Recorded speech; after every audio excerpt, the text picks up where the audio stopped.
Okay, so many of you, you're either a new agent, seasoned agent, and you actually asked me the question. So I created a post a few weeks ago on Instagram and TikTok, and I asked the question, what are the top 3 things real estate agents struggle with? And an agent said, staying in touch with past clients. So I have a question for all of you. What is that one occupation where you never forget to stay connected? You're probably like, Carrie, yep, medical field, that's it. We don't forget the doctor, we don't forget the dentist, we probably don't forget our kids' teachers, or maybe you don't forget that favorite teacher. So, we're always like, we know to go to the doctor, and even the medical field has kind of figured out how to stay in touch with us. Have you recently received like a phone call like, did you get your flu shot? Yeah, right. So they're trying to figure out how to build relationships and to keep us, knowing that we should keep coming to get our physicals and things like that. So, okay. If you don't follow me on Instagram, follow me on Instagram where I go live every single Friday where I really go into, a deep conversation about this topic, staying in touch with clients. So I figured I would come here on YouTube to kind of give you like the quick version. So here we go. So we never forget to see our doctors, but I am sure people forget you as a real estate agent. Now, we all do business differently as real estate agents. Some of us build our businesses by referral. Some of us cold call, and it's whatever comes next, right? Some of us work with pre-foreclosures, bank-owned homes. We all have a different niche. But the one thing we know is the super producing agents truly build their businesses by referral. But it's the agents that don't keep in touch with their past clients that kind of get forgotten. So, what are the best ways to stay in touch with past clients? Now, I want to hear from you. So, type it in the feed. Like, what are some of your best ways? There are many different ways to connect past clients, future clients, current clients, friends, family, maybe family. But the goal is to stay in touch with clients. Why? Because we want that referral business. So, I got my notes. Are you the person that people will never forget? Now, if you're an introvert, you're probably saying, Carrie, yep, I'm the person that people will forget because this is like a lot of work. But if you're an introvert, you're probably really good at systems and you know how to follow up. So let's have a conversation, or I'm gonna give you my tips on how to stay in touch with clients. You don't have to use all of them, but I'll give you some of my favorites in no specific order. So, do we need to add new leads to our database all the time? Absolutely. Of course we do. But it's our past clients that will often be our advocates on giving us the referral business. Now, but did you provide really good value? Now, when working with clients, we have to remember to follow up, we have to connect, and we have, in this day and age, especially with all of the challenges in the real estate industry, we're trying to figure out how do we communicate what we do every day and how do we provide value. Now, some of you are like, Carrie, I do this already. I know. But people don't see it, and social media makes it look like we just, hey, you got your keys, we closed, we're good. People don't see what happens behind the scenes. So when we become the agent that's memorable, we become the agent that people will refer. So, and I'm just going to say this: whether you're working with another agent or past client, current client, be the agent that is always following up, even when the transaction is simple, but even when the transaction is kind of going south. Run to the issues, get on the phone, make the phone calls, email, follow up, because that is going to be the consumer that's going to say, look, Carrie didn't shy away from the seller that decided to cancel randomly.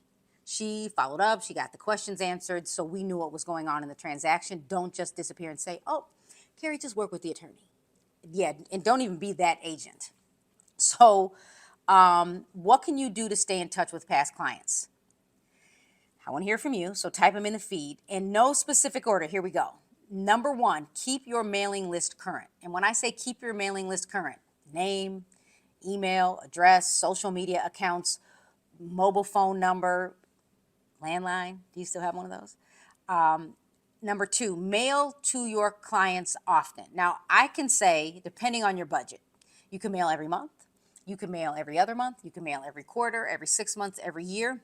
But you need to make sure people know that you are still in the business of real estate. Number 3, email your database every single month. Now, if you're like, Carrie, I got a few people that hate it when I email them every month, create different lists, and maybe you're going to email them every quarter or maybe every 6 months, and maybe it's just going to be a market update.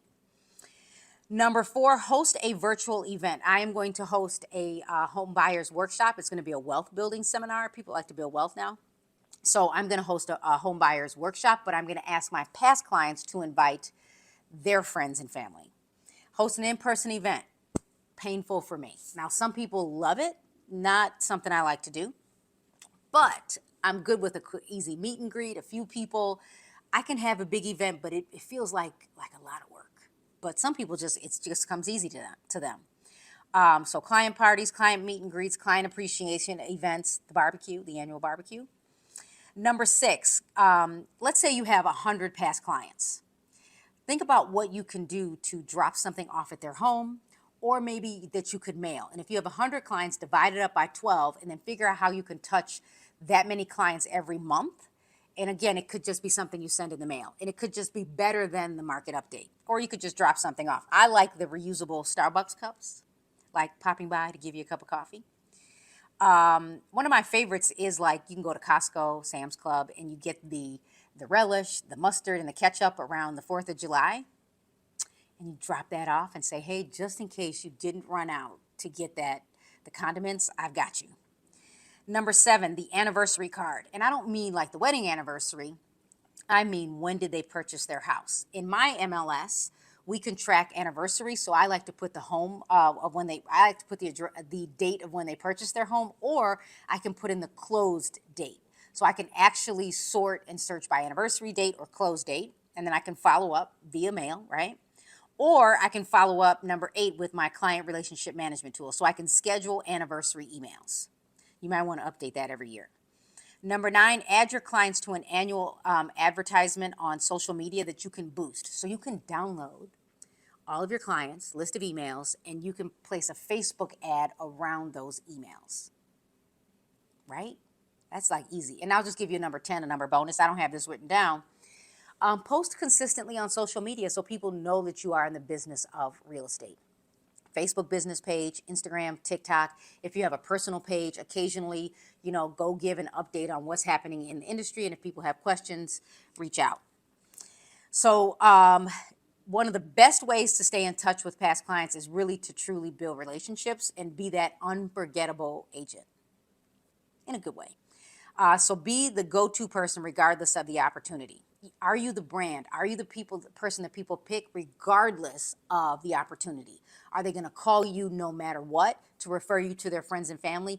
Think about how you've done business in the past, or how can you do it better? If you're a new real estate agent, think about how you can be memorable to your clients so they know to always refer you. And ask them for the business. Ask them to refer you. So the number 1 key component of being a successful marketer is becoming that person that people say yes to, regardless of the opportunity. So my challenge to you is going to be, stay in touch with your clients, be the memorable agent, and be the agent that gets referred. Just like, we may not refer our doctors, but we know when we need to make an appointment, we just call, because you have to. If you want to be the go-to agent in real estate, you have to be the memorable agent.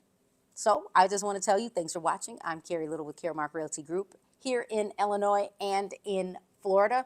If you haven't already subscribed to my YouTube channel, do that right now. If you have questions, type them in the feed. And don't forget, you can learn to earn with me by watching my playlist on learning to earn. And if you're really interested, I am really the digital marketing strategist, and I love artificial intelligence. Follow my playlist on ChatGPT.